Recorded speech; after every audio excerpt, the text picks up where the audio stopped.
Good afternoon, good morning, good evening, ladies and gentlemen. This is your boy CIZZY, you dig, live action. And you already know where we at. I ain't got to say it, you just know it. Listen, I tell you guys every week I'm going to come back with the fire guest, and I've done it again. My guy, go ahead and introduce yourself to the people. Man, Toriano Porter, a certified head buster. Mandatory. I love it, man. We're so happy to have Toriano on today. I met him. Let's see. What happened? I was at a coffee shop. I was dating this other girl. Shout out to her. She's good people still. But anyways, was dating this other girl. Was at a coffee shop. I seen a fly brother walk by. I said, damn. I said, hey, brother, you look fly. And he was surprised, I assumed, that he was like, oh, thank you. Appreciate you. Introduced yourself. I introduced myself. We exchanged contacts and then grabbed coffee a few weeks later, chopped it up, really got to know a little bit about your story, got to know about what you do, got to know about your family, your history, and it was beautiful then. And I'm glad that we're able to, cover it today for the listeners. So let's start from the very beginning, man. Let's start from the very beginning. Where are you from? Where were you born? Where were you raised? What was early life for Toriano like?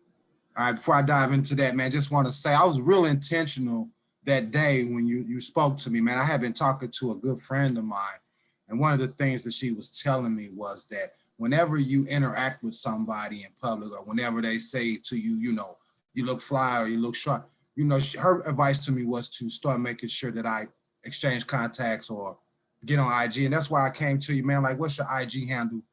Had no idea, what the things you were into, man, but I knew I wanted to connect with you because your spirit was good, man. And I just really appreciate you for just even to take the time, because culturally there's a stigma that Black men don't get along, and that's just not correct. And for you to broker that and just offer me a compliment, man, I thought that was powerful.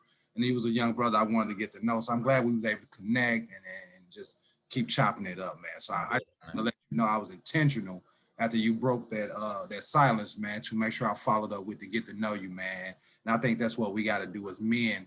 More. We got to break down those walls, man. Just be more open to meeting people, and because you just never know, man. And that was just a great introduction. So I just wanted to say that. Love. Born and raised in South St. Louis, man, in the 1980s and 90s. I came up on the street called Park Avenue in South St. Louis. For your listeners and your viewers, man, I don't know if you guys know anything about St. Louis, but this thing is documented. My neighborhood was one of the hottest drug markets in the 80s and the 90s. Life growing up was all about navigating the pitfalls of that lifestyle. I chose to go a different route. I chose to lose myself in education and sports, and eventually writing. And so that's what saved my life. And that's why I'm here talking to you today, man. I love it. And I want to start there. So that's post and maybe even during a little bit Reagan era, where some people know what went down. Some people don't know what went down, but trickle down economics didn't hit the hood, baby. Exactly. Can you touch on what that experience was like and trying to navigate that as a young Black man in the Midwest? Yeah. What was that experience? Okay. Well, coming up in the 80s, I would say about 8 or 9 was when I became aware of what was going on in the world. So this was around 82, 83. I started becoming aware of what was going on in the world. And one of the things that was going around me was the St. Louis Baseball Cardinals won the World Series. I was 8 years old. And so that is what this got me. And so from 8 to about 19, I was a baseball player, and I was in football and basketball and sports, man. And eventually, I dabbled in the street life a little bit, but God and certain guardian angels around me were able to get me back on the right path. But coming up, you witness a lot of things, and one of the things I remember as a 9-year-old is I witnessed my mom's boyfriend get into an altercation with a guy, and that guy ended up dead. And my mom's boyfriend went to jail for 20 years for a second-degree murder, man. And this guy was my mom's boyfriend. He's not my stepdad per se, but that's my first introduction into real life. That's the first time I saw a person that died, and it was hard, man. And so coming from that, everything else was up, man. Everything else was up. My mom did her best to shield me and my older brother from a lot of things, but he's 2 years older than me. I would say about 1990s, he hit the block, he hit the streets, and Man, he had to pay the price for it. He ended up going to jail for 13 years for selling drugs. And so during that time, you were mentioning, you really got caught up in sports and really fell in love with the game of baseball and other sports. Like I know you spent some time playing some football as well. Yeah. So can you kind of share maybe for other young people coming up how you think sports, interrupts that unfortunate lifestyle a lot of these young kids are coming from? I think we just saw Deion Sanders is coaching right now, started coaching for, Texas State. yeah, Texas State, exactly. yeah. And he was mentioning, like the street life is hard for people to be involved with if you're involved in sports. So Yeah. can you kind of share how, sports, helped you out and how that served you and how that led you down a specific path that ended up benefiting you in the long run? Absolutely, man. Absolutely. And this is, I'm not making this up. I cannot make this up. Just yesterday in St. Louis, I had a drink with my homeboy that I met when I was 12 years old. We've been knowing each other for 35 years. We both, and this dude was a 10-time better athlete than I ever was. He also was a better student than I ever was. He chose the streets. I chose ball. My man went to the feds. Yesterday, after 35 years of friendship, that was our first time being able to sit down as adults and share adult beverage, man. So, I'm coming from that prism, man. And so for me, and again, man, this guy played freshman football together. And he was he was a beast, just a natural athlete. He didn't make it through senior year. He cut short from that penitentiary. So for me, sports saved my life, man. And I'll give you an example of what I'm talking about. There's a story I like to tell when it comes to education and football and athletics. And this is the example I like to use. It's about four people: me, my older brother, my best friend, and my oldest son, my firstborn son. These four people, we all grew up in the same type of environment, right? My older brother dropped out of high school at 15. My best friend dropped out at 16. My firstborn son dropped out at 16. I stayed going to school from the time I was 6 until I was 25. I was an undergrad at the University of Central Missouri in Warrensburg for 7.5 years. That's a whole other story. That's a whole other story. But I stayed in school. I stayed enrolled. I never stopped going because I subscribe to the theory: if you ever stop going, you'll never go back. So my big brother ended up doing 13 years in the joint. My best friend, Warrior, was killed at 33, and my firstborn son was shot and killed at 16. I'm here telling that story. What's the difference between me and those guys? Athletics, the focus, the discipline, your accountability. You have to show up. You have to be there. You can't run the streets and go to football practice or baseball or basketball. It's not going to work. I chose to do the sports. That's why I'm here. God has blessed me, man. Yeah, and you've shared already, we're 5 minutes into this conversation, so much adversity that happened, due to a multitude of factors, but definitely due to the area you grew up in and the environment that was around you. So for other young kids and young adults and young fathers that are raising children in these, type of neighborhoods or growing up in these neighborhoods, aside from sports, is there anything else you can share? Any insights on your experiences growing up Yeah, to help, yeah, guide them down a yeah. path that can maybe, save their life or make their life better? Again, I'll repeat this. I'm 47 years old. Something I've learned in the last 5 or 6 years, man. As men, as parents, as people, we need to take anger out of our parental toolbox. Once we start dealing with our children with love, compassion, patience, and understanding, things will change. See, when I became a father for the first time, I was 19 years old. When I went and got him full time, I was a 23-year-old college student and a single dad. Well, again, I'm coming up, even though I'm in college, I still got a little roughness to me.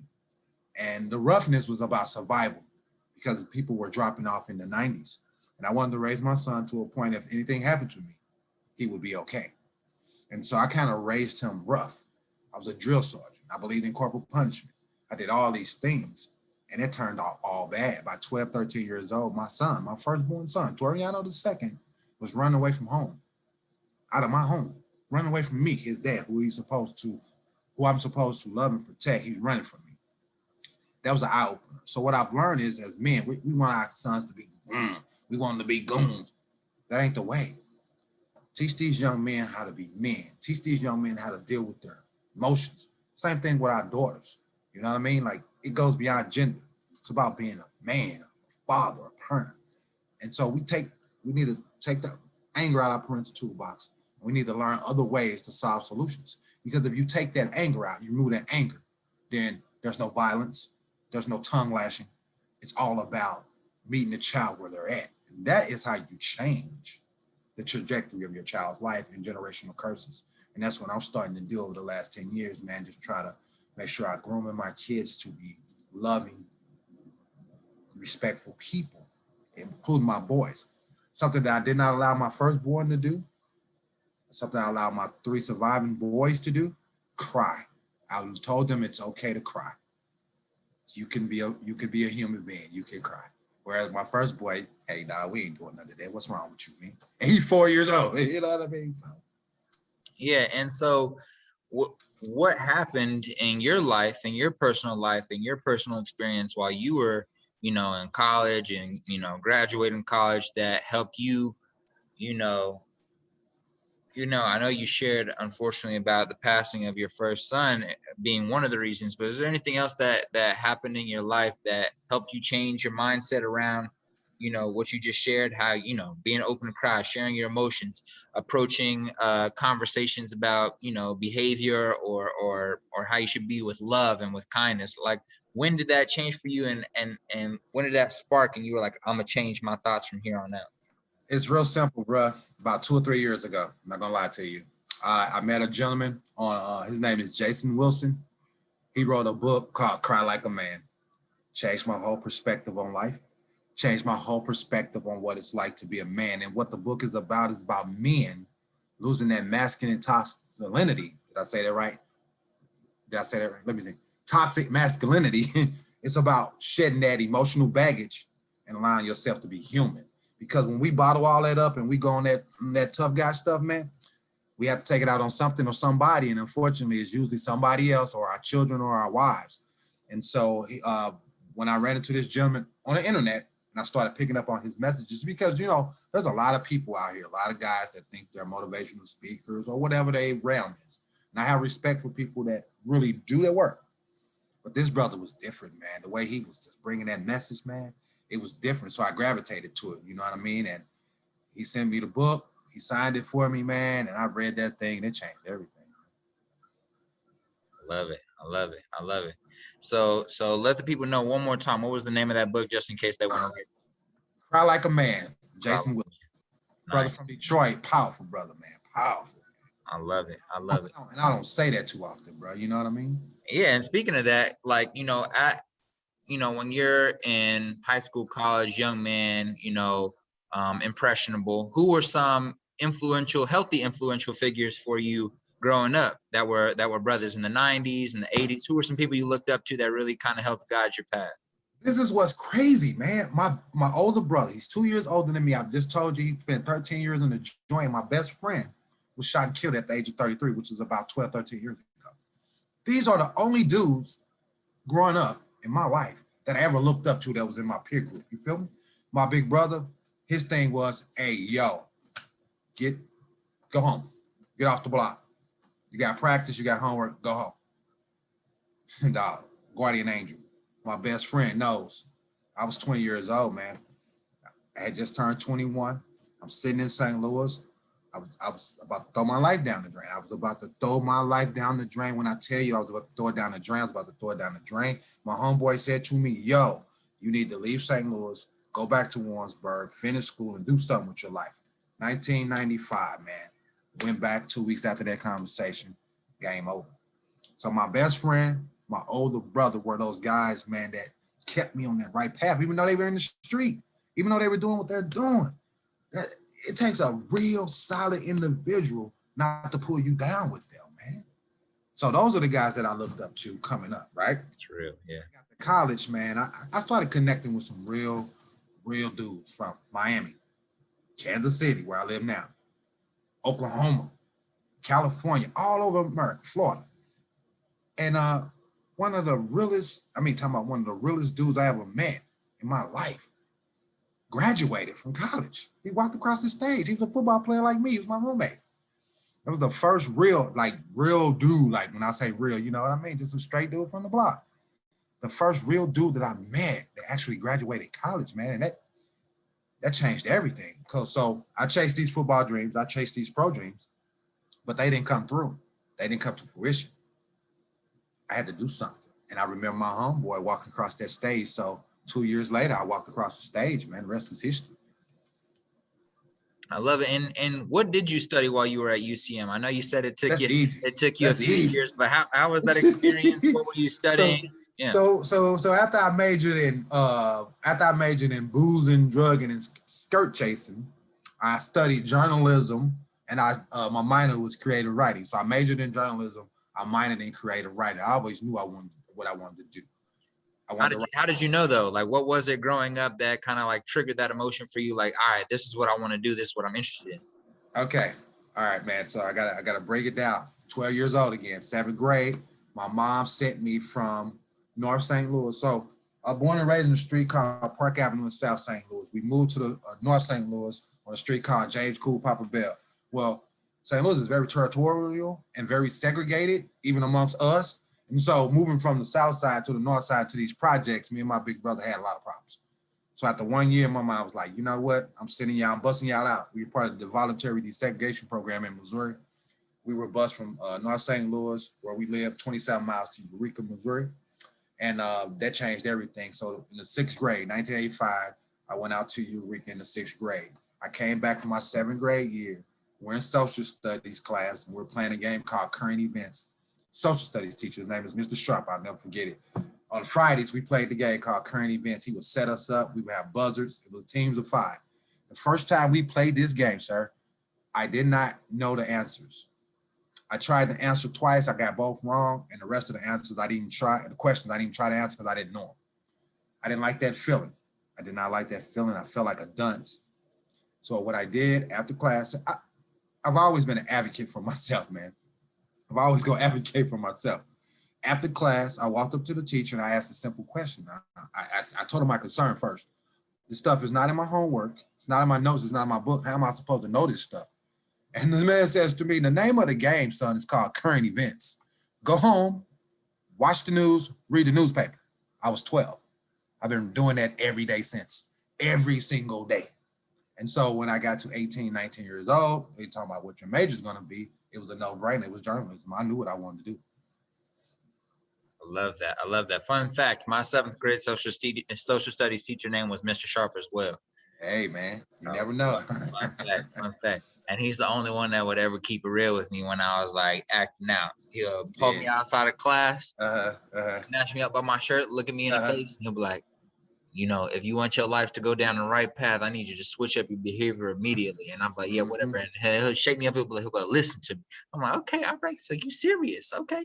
Hey, sometimes we need a little shake it up, right? Yeah, a little bit doesn't hurt nothing. No, so hurt nothing to nobody.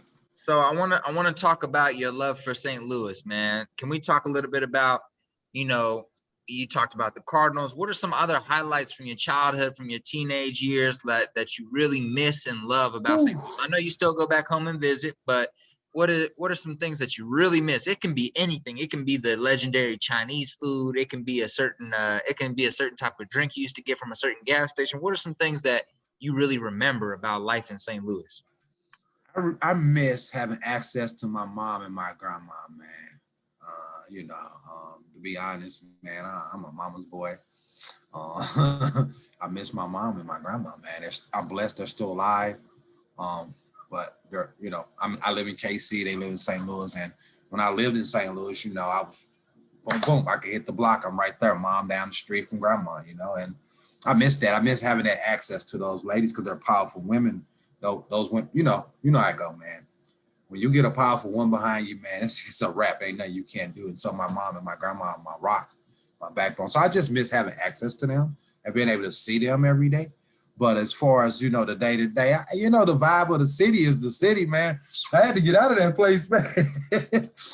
I was going too hard in St. Louis, man. So I moved away when I was 33. It was the right decision. So, just the family, man. My mom and my grandma, man. I just miss them, man. every day. I love it. I do want to talk about Nelly though. Oh yeah, we got to talk about the kid. I want to talk about like there was a few. There was Nelly. There was, let's see, there was Jaquan. Come on, man. Was Hey, Chingy. don't make me pull out my notebook, bro.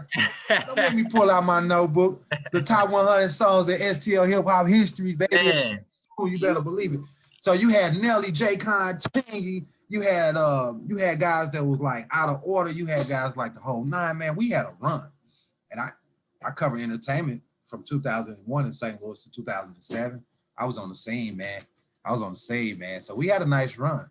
Let's talk about those years though. What were some highlights, some songs, or some a night at the club you remember where Nelly's music was just hitting the hardest? Absolutely. Like, yeah, absolutely. Like, what was that feeling like? One night I was in the club with Nelly and the Lunatics, man, and their album was playing, and one of the songs called "Let Me In" Now was playing, man. I was chicken head and all that. Man, I partied harder to them songs than them dudes did that night, man. You couldn't have, I wasn't a six lunatic, baby. At that point, you feel me? So now, man, those guys changed the game for our city. They put us on, man, and I just was there 27 to 33. I was there every night, man. I'm not gonna lie to you. I was out 6 out of 7 nights out of the week. I don't, Wednesday or Thursday is one of them nights I slept, but other than that, I was out, man. I was in that thing. In there, living the life. And there's so many songs. Of course, everybody knows the grammar song, hot shit. And they know the Tipsy song by Jaquan. They know Chingy's music right there. But a lot of people don't understand. That's why during COVID, I started curating this list that's coming in 2022, the top 100 songs in STL hip hop history. I can name drop, but St. Louis artists had songs with Snoop Dogg, Diddy, JD, Jermaine Dupri, Fabo from D4L, man, all kind of people, man. I mean, we made out. Mark MC8 did a song with a guy named DJ Crucial down there. Like, we have some songs that people have never heard about that can stand up with any coast that you want to put in. And I'm responsible for letting the world know about that. So who says St. Louis ain't hip hop? The top 100 songs in STL hip hop history is my next project that I'm working on for my personal self, man. So I'm glad. I love it. I'm looking forward to that. For real. It's gonna be dope. It's gonna be dope. It's gonna be a physical book. It's gonna be an wow. And it's gonna be a 10-part podcast. Oh wow. Okay. Yeah. It's gonna be sick. And so what I'm trying to do now is behind the scenes, I'm trying to line up the guests that I'm gonna need for each segment. Hell yeah. I'm shooting for the stars. I'm going all the way up to the top. I need to call a couple folks, get Nelly on the phone, like, bro, you got to do this with me. But it's gonna be all right, man. It's gonna be all right. I love that. Well, we're looking forward to, me and the listeners are looking forward to that happening, because that's exciting for me, because it's funny, when growing up in Kansas City, the closest thing we had Technolon, which is cool, but Technolon always felt still a little underground to us, at least in my opinion. Even though he was a big artist out of our city, he didn't feel like a superstar per se. So let me tell you something, young, about Technolon and some of these Kansas City brothers, man. That I was down here. I worked at the Landon Mall. Wow. I worked at Harold Penner's inside the Landon. Yep, my sisters know about that. My first job out of college was not a writing job, my brother. It was a job at the Harold Penner's at the Landon Mall. I love it. You, these Kansas City dudes hustle, from everybody from Technolon to Don Juan to my boy Hustle Made Bugsy to my boy Mr. So Heavy. Man, these dudes was hustling. They were grinding. They were selling work out the trunk. They were selling on the corner. I got respect for my KC rappers, man, my hip hop guys here. But Technolon, one of the hardest working individuals in this game. And I give him his props, whether he was left or center, right or center, angelic, white folks, black folks gang, whatever you want to call that, man, you have to give that man his props. He changed independent game for music. The hardest working man in the game. And I'll challenge anybody on that one. I love it. A lot of people should study his business model, man. That boy's raking in a lot as an independent artist, and he's been doing it way longer than people thought it was cool to be independent. Exactly. It always helped to have a little startup fee, right? My man Travis. Shout out Travis. Right. My man Travis invested about $1 million into that man. but sometimes that's what you need. Now, them Yeah. dudes bring 10, 12 million a year. Come on.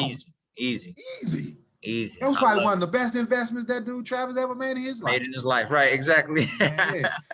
Hats off to that dude and Tech for having that vision, man. So, hey, yo, anybody out there want to dump $1 million to my startup or your startup? Our lines are open. Tap in. Tap in. We are the next Apple and Amazon, just in different lanes. You feel what I'm saying? Put $1 million into your boy. We all gonna get paid out here. I love it. But I do want to talk about your first writing job. So let's talk about your break into journalism, your break into the game. Like, what year is this? Where does it all start? Okay, all right. So I walked across the stage December of 1999. I had to come back in January of 2000 and finish up one little class. It was a science class, right? So I had a lot of free time in 2000. I don't know if you know, but the Rams won the Super Bowl in 2000, the greatest show on turf, St. Louis Rams. Nelly Hot Country Grammar also came out that year. So I had already, made up my mind in the summer of 99 when I graduated. I was not going back to St. Louis. A lot of different reasons, but one of the reasons was this was before my best friend and my son died in St. Louis. It was still a lot of trauma there. I didn't want to be there. I just didn't want to be there. So I said, I'm going to Cali, right? And so my goal was to get to LA. I wanted to be like Hollywood, Spike Lee type stuff, right? And so got a job at Harold Penner's because I had too much free time on my hands. And when you're that young, I was 23, 24. I had a lot of free time on my hand. I had sent my firstborn son back home to his mom because I didn't know what I wanted to do with my life. So me and my best friend, we did a lot of stuff in college, man. And one of the things that I don't know if a lot of people know about this, man, but I'll be honest with you. During that time, I abused prescription pain pills. And I got tired of getting high, if that makes sense. And so I got a job. I squared up, if you will. And so my first job out of college was at Harold Penner's Manufacturing, selling women's shoes for $8 an hour. Not women's shoes, but shoes, $8 an hour. The hiring manager there said to me, hey, yo, man, listen, they're opening stores nationwide. They're going to they ended up opening 32 stores in 27 states in 99, 2000. They asked me if I wanted to be assistant manager in Richmond, California, which is the Bay. I figured if I go out there and the store does well, they're going to expand to LA. Assistant manager, I'm going to LA to run that thing, 50% off clothes, I'm good. And so that was my first job out of college, man. I went to Harold Penner's in the Landon from January of 2000 to September 2000. Then I moved to Cali. I was in the Bay for about 3 or 4 months, and I got homesick. I'm going to admit it to you, but I got homesick. There was a lot of things bubbling at the home, including our music and our sports, but I was homesick. I was missing my family, and my soul was unsettled. So I transferred back home, ended up at Northwest Plaza. They had a store down there. I worked there for 2 weeks and I quit because my ego wouldn't allow me to stay in a situation where I felt like I was a failure. And so I quit. I quit that job in December of 2000. In February of 2001, got my first writing job. It's like show and tell right here, man. My first writing job at the, what you would call the North County Journal, right? I'm gonna show you this real quick because I keep this on deck. My first byline, I don't know if you guys can see this, but that's the president of the United States at the time, George W. Bush. Wow. My byline is on there, Toriano Porter. This is this is the original copy of the first story that I wrote 20 years ago, February the 25th, 2001, man. I keep this on deck. Wow. That's crazy. Whether if you take whatever you take out of it, if you take the politics out of it and the political affiliation, it's the president of the United States. And I'm in the room with him writing about it. And so from there, you really couldn't tell me nothing, man. I had spent some time in the Bay. I was messing with some young guys out there. So, I was feeling myself a little bit. So I get back to Missouri. I'm on some wildest stuff. So that first writing job, I was hired in February of 2001. By July of 2001, I was fired. Out of there, baby. Hey, but that first story, though, is still legendary. Hey, legendary, man, legendary. So, my editor fired me for insubordination. And you know what? I have to agree with her. I was 27, bro. You couldn't tell me nothing. I had checks that I was getting from this job. It was like $12 an hour, whatever. Throwing the checks under the bed because, you know, I was doing what dudes do at that age, doing dumb stuff, you know what I mean? And so I wasn't really tripping out that job. I made more money on the block than I did at the job, you know, just being honest.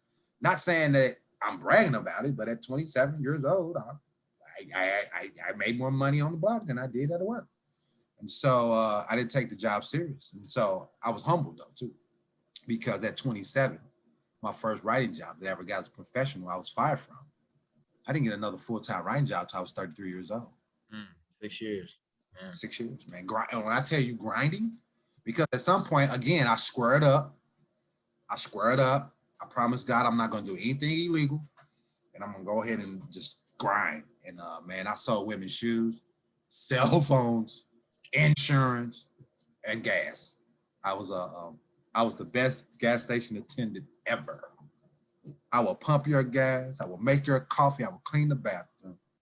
I was the best gas station attendant ever, man. But I did all of that while I was freelancing, just building my clips, building my portfolio, building my resume.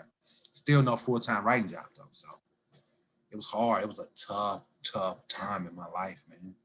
And how did you navigate that? Like, what principles were you living by? Like, what books were you reading? Like, you know, it's not like there's like, you know, Instagram or YouTube where you could just be watching motivational videos and stuff like that. And I think it's important for you to share because, you know, there's a lot of young people like myself, 24. I'm 24 right now. And there's a lot of people my age that are just like, man, like they finished college, they're still trying to figure out what they want to do. Maybe they didn't finish college, maybe they never went like myself, you know, and they're just trying to figure out what they want to do, or they're struggling to get money, or they're struggling to do what they love, and they're finding it tough. And sometimes, you know I'm not alone because I know everyone else has struggled too, but some people feel like nobody else has struggled like them. So how did you navigate that? 6 years, man, 6 years.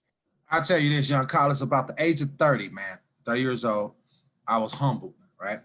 Again, I come from, I was a three-sport athlete. I mean, everybody talk about high school. Everybody talk about what they did back in the day. Only reason I'm talking about it because I'm still doing things in current time, right? So I can talk about my past, right? I was a three-sport athlete in high school, man. I was that guy, man. You know what I mean? Like, people knew me. I was popular, got a full scholarship to play football, all of that, man. So, you know, I just never was like one of those guys who was going to fail, right? And so the first time I felt a little bit of failure, adversity, it changed a lot, right? And so I went away to college, man. Everybody from Park Avenue, South St. Louis, they knew, you know, they knew I went away to college.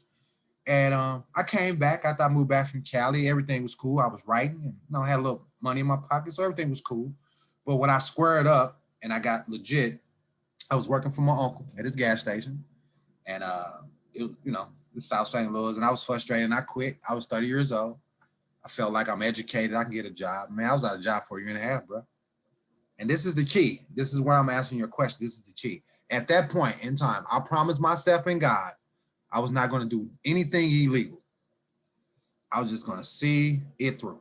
And man, I had to move back home with my grandma at 30 with a son. He was 11.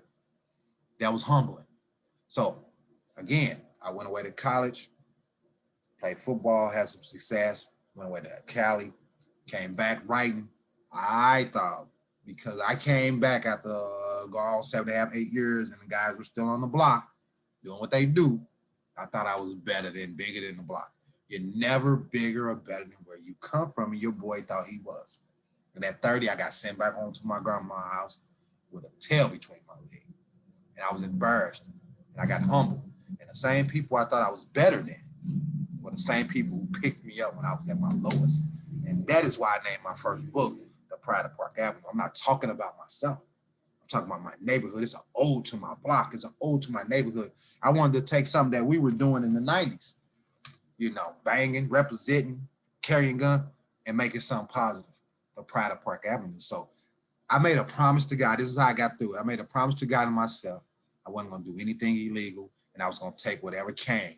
And that came with that was humility.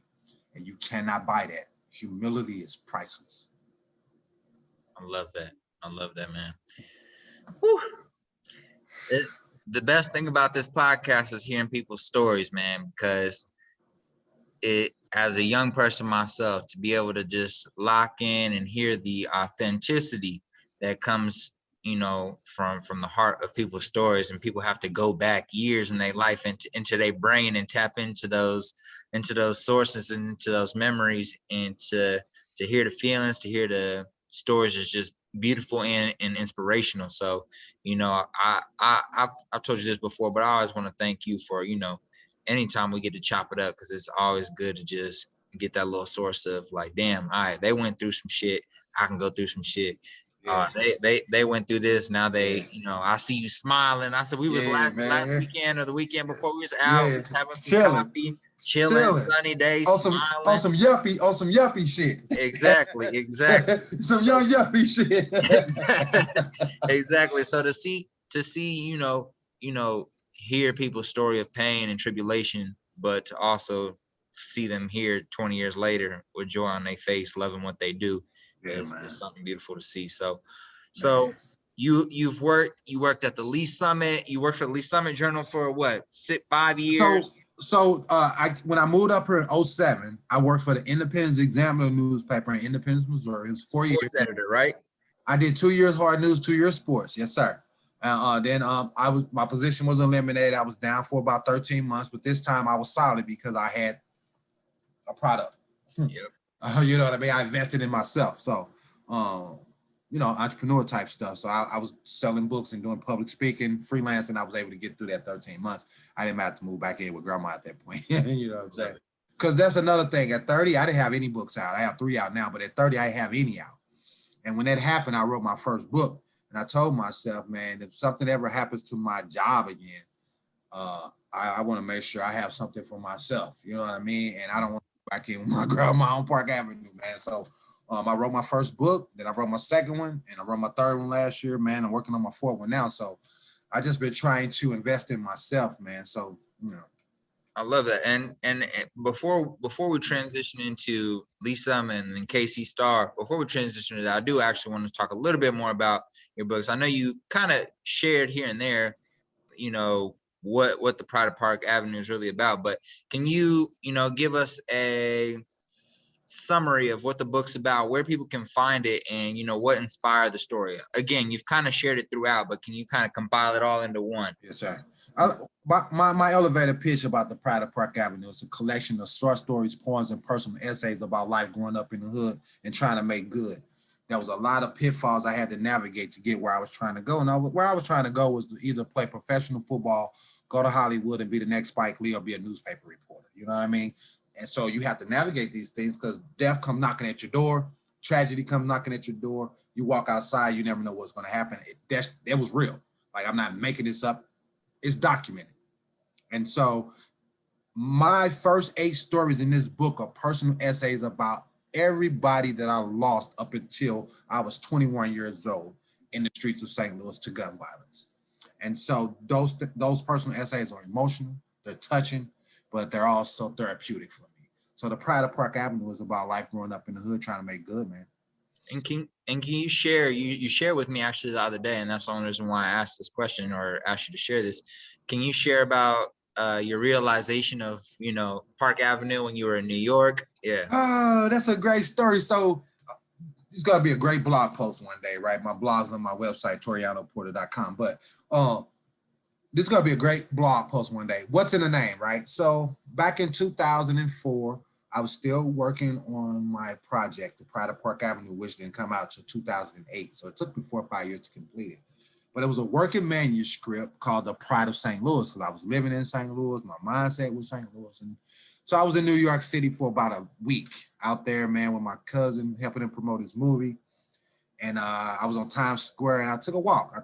Like I was telling you, them New York City blocks, man, they different, man. They different. And so you have time to soak up a lot of things. You have time to think, observe. So I ended up on the intersection of 34th Street and Park Avenue, I believe, in New York City, Times Square. I grew up in the 3400 block of Park Avenue in South St. Louis. So sitting at this intersection, I asked myself, if my book was done, could I sell right now in this corner, The Pride of St. Louis? And my answer to myself was absolutely not. There ain't nobody in New York checking for no St. Louis, right? And in that moment, it hit me. There's a Park Avenue in every city, including New York, St. Louis, Kansas City, Lee Summit, Missouri, Independence, Missouri, where I live. I was like, aha, had an epiphany right there. The pride of Park Avenue. And again, like I said earlier, it's not about me. I'm not calling myself the pride of Park Avenue. I'm talking about the pride that we have as a neighborhood. And I knew at that time, because this gentrification deal takes 20, 30, 40 years to go. So I knew that they were pushing us out. And so I wanted to have so when folks move into my neighborhood, they'll have a history lesson of what really went down in the 80s and 90s and early 2000s. So that's what it was about, man. I had an epiphany, and it changed the game for me. It changed the game. I love it. I love it. And for people out there who might be interested in writing a book themselves, can you kind of talk about, your process, or, just share maybe like the 101, for dummies about how to write a book, especially like right now, modern day times, like somebody's at home right now, they're like, oh, I swear I could write a good book. I swear I could write a good book. Like, what does the action look like? The first thing is do is to write. You want to write every day. The technical stuff, you can figure that out, or you can get somebody to help you figure it out. The editing, the layout, the cover design, all those technical things, people are good at that. Your story is your story. You're the only one that can tell it, no matter how you want to tell it, whether it's fictionalized, nonfiction, poetry, movies, television shows, whatever you want to do, write every single day, even if it's just one word. One word is better than none. What I do, what I learned from Stephen King, reading his book on writing, is take 2 hours out of your day to dedicate to your craft. Boom. Just whatever your plan is, 7 a.m. to 9, 9 p.m. to 11, whatever it is. It could even be an hour. Write every single day, though. Every single day. I love it. I love it. And what, because I don't want to forget about them. So I want you to make sure, before we move on, to share your other 2 books that you've written. I know you said you're writing your 4th one right now, but if you want to share the other 2 books you've written and talk about what those stories were about as well. Yeah, no problem at all, man. Like I said, this is a show and tell hour here. So again, the first one is called The Pride of Park Avenue.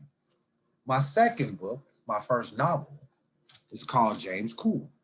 Like that. That's smooth. When I was 9, my mom got a Section 8 voucher to a project, a housing project in North St. Louis called the JVL Projects, Jeff Vanderloo. We moved there from South St. Louis.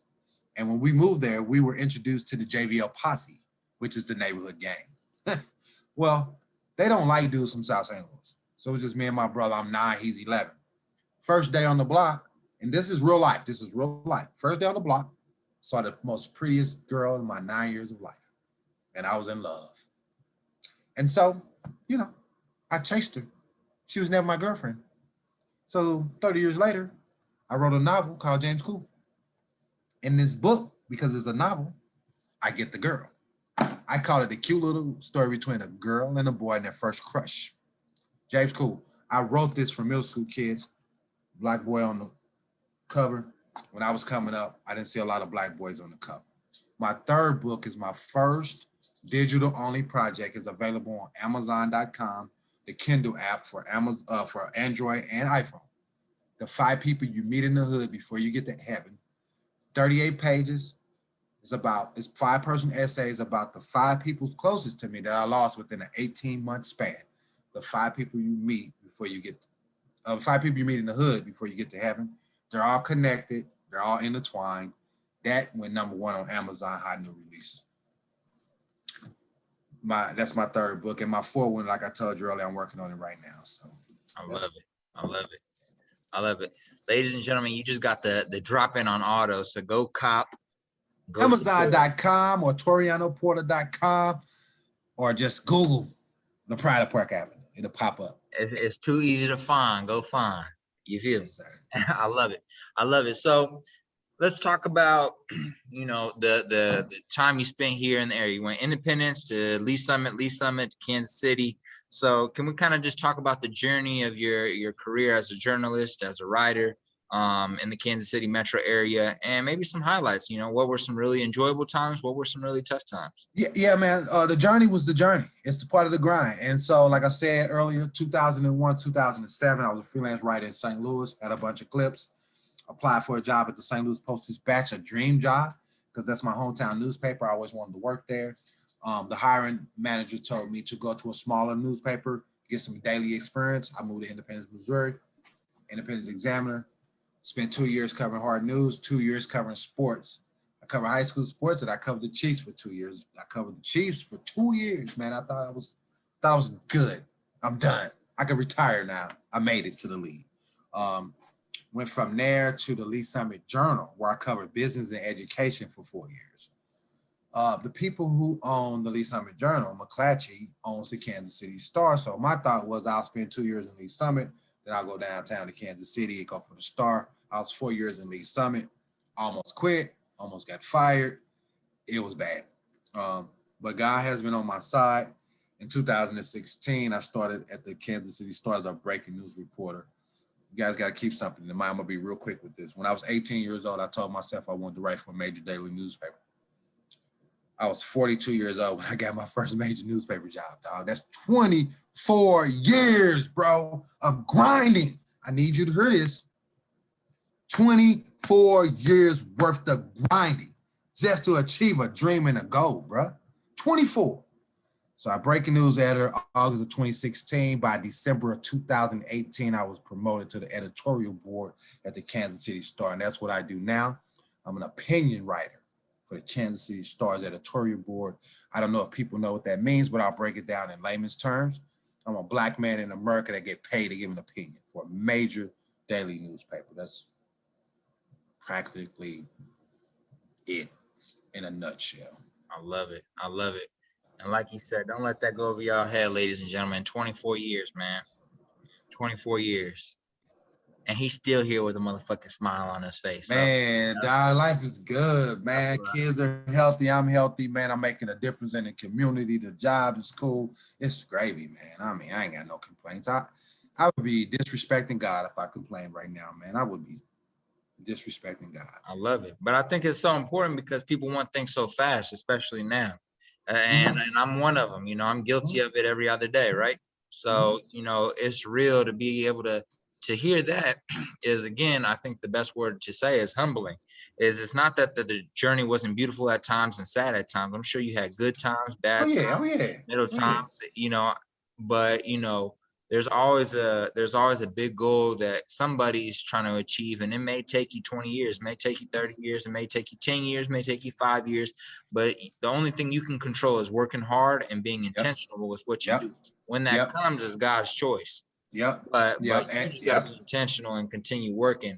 And to think that you were working on that for as long as the time I've been alive is I'm not even trying to make a joke, but it's beautiful though. No, it's dope. And I really admire you and your hard work for that, and all the good work you're doing now, and the good energy you put out there on social, the good energy you put out there in the city when you're moving around. Like, you can feel your energy. When I met you the first time, not only was the outfit fly, but I just knew, oh, this is a dope brother walking in. That's why I decided to say something. Yes, and sir, every man. time we've linked up since then, you always bring good energy to the vibes, the spots that we're in. When people interact with you, you're always interacting with love, kindness, and intentionality. So to see you where you are now and everything you went through, and, you know, just meeting you a year and a half ago, man, it's beautiful. You should be proud of yourself. So. Bruh, I mean, you know, all praise to my mom and my dad and God, but absolutely, I pat myself on the back every single day, man, because seriously, I'm my biggest fan. I'm my biggest advocate. I don't know much about life, but I'm an expert on me, man, and I know everything that I've been through to get to this point in my life, and it ain't even about the job, because jobs come and go. It's about the grind. It's about trusting the process. It's about what is it that you want out of life. Are you going to put in the work to achieve that? And that's what I've done. I'm going to keep doing it. I'm not even done. I'm just getting started, honestly, bro. I mean, I'm 47. I'm just getting started. I love it. I love it. I love it. That reminds me of, like, you crack me up because Gary Vaynerchuk be saying that. Gary was like, he's like, people think I'm old. People think I'm old. Like, he's like, I'm 46. They think I'm done. I'm just fucking getting started. You feel me? But no, that's real though. That's real. I got 40, 50, you know, God willing. I got 40 more of these things left. Just started.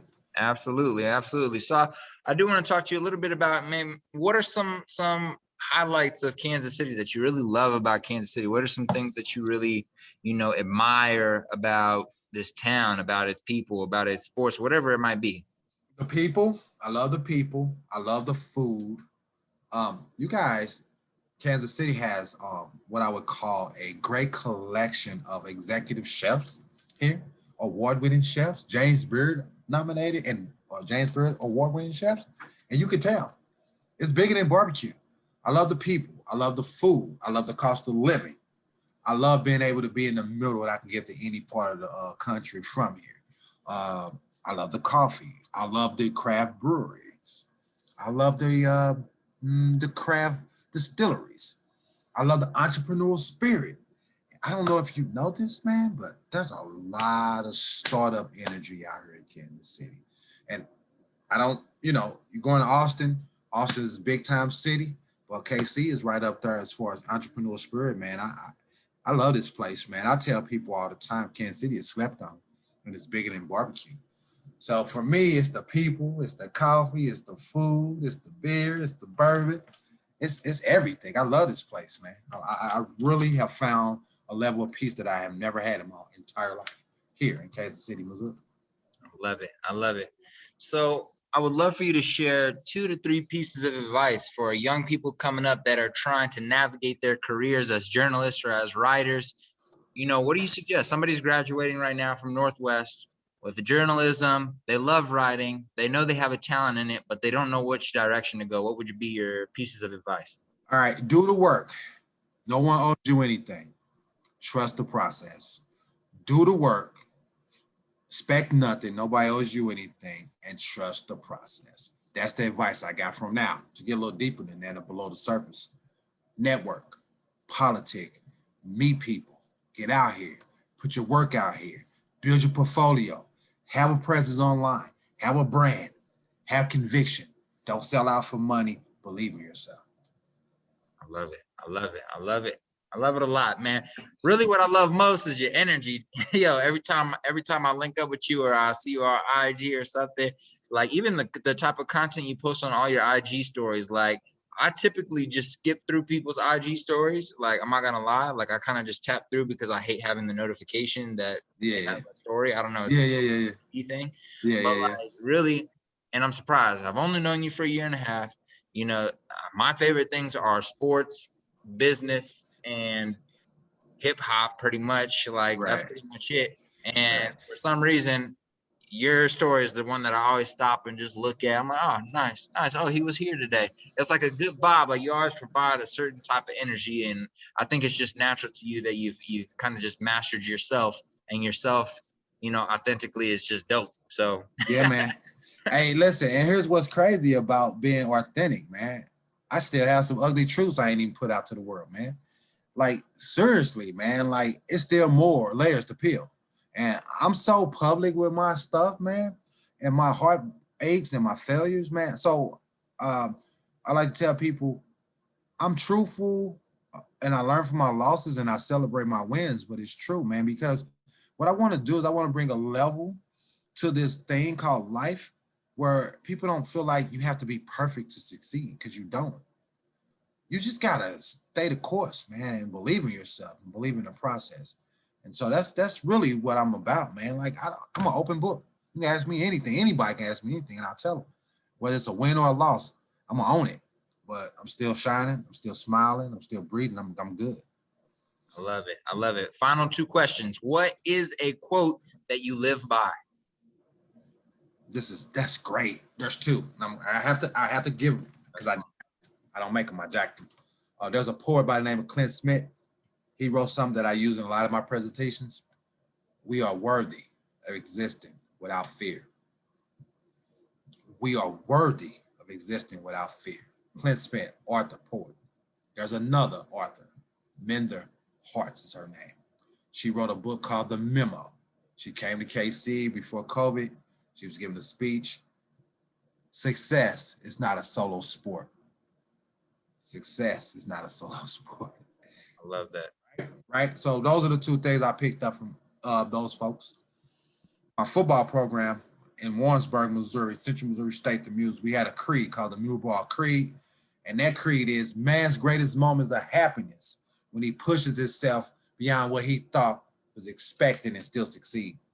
Man's greatest moment of happiness and when he pushed himself beyond what he thought was beyond his breaking point and still succeed. The Mule Ball Creed, that, and that. And then my personal one is, it's the first quarter of the rest of your life. What's the next play when what's the next play? Nah, I got it wrong. I'm trying to go with memory. But basically at the end of the day, it's the fourth quarter of life. And what are you gonna do in the next play to win the game? So that's it, man. Those are the quotes I like to use. I love it. I love it. I love it. All right. Toriano Porter, it's your last Listen. I just memorized 3 other people quotes that can't memorize my own. This is crazy, man. I gotta go back to the drawing board. Blow the whole damn podcast up, bro. Nah, we love it. We love it. You know what we're gonna do? What we're gonna do is I bet you're gonna remember in a few days, and we're gonna add the quote to the description. So don't. That's worry. What we'll do. That's what we'll. Hey, you know I got it written down already, though. So hell yeah. All you gotta do is go through the notes. yeah. All good, absolutely. Man. So it's your last day on Earth. All right. You're 772 years old, right? You lived a full life. God's granted you healthy bones, healthy knees, healthy ankles, healthy back. You've been able to live a full life. Your great grandkids are sitting at your feet and they ask you, great grandpa Porter, give me a piece of advice on how to live life. And it's the last thing they're left with from you.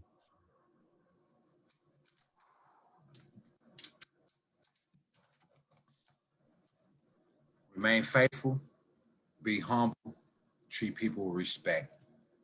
Always do the right thing. I told my oldest boy, his living son is 22 right now. Always do the right thing. Always do the right thing. Always. I love it. Well, Big T, my guy, my brother. This has been great, man. This has been great for me. This is beautiful, man. I really appreciate this conversation. And I tell you every time we wrap up a conversation that I look forward to connecting and talking again. And that's for a reason, man. I don't just say that because that's a thing to say at the end of a conversation. I say that because you provide a certain type of energy, a certain type of knowledge, a certain type of authenticity that's really appreciated from this heart right here that you're looking at. Man. So I really appreciate you, man. I really appreciate, God putting us in the same space at the same time to be able to connect. And I appreciate you coming on the podcast today. Before we sign out, I want you to tell people where they can find your books, where they can find your work, and where they can find you on social media so they can, tap in and support. All right, everything is pretty much simple. My social media handles, Facebook, Twitter, Instagram. I don't have Snapchat or TikTok, but I'm thinking about getting because somebody told me I need to get it. Everything is at Toriano Porter. My name's on the screen, at Toriano Porter. Website, torianoporter.com. You can find my books there or amazon.com. And if you would like to subscribe to my work for the Kansas City store, visit kansascitystore.com. kansascity.com. I love it. Any final words you'd like to share before we sign out? Man, I'm humble. I'm good, Young King. I appreciate you, man. I'm honored, seriously. I watch your podcast, bro. You do a great job. I'm honored to be a part of it, man, because you didn't have to include me. Even though we connected, it's still, you still didn't have to include me, so I'm honored, man. Appreciate you. Ladies and gentlemen, make sure you guys leave a 5-star review. Tap in with our guest today. I don't want you guys to just listen and leave. I want you guys to listen and participate in conversations, connect with the people we have on the show because they're dope and they're on here for a reason. With that being said, ladies and gentlemen, this is CIZZY, you dig, live action from Kansas City, Missouri, signing out.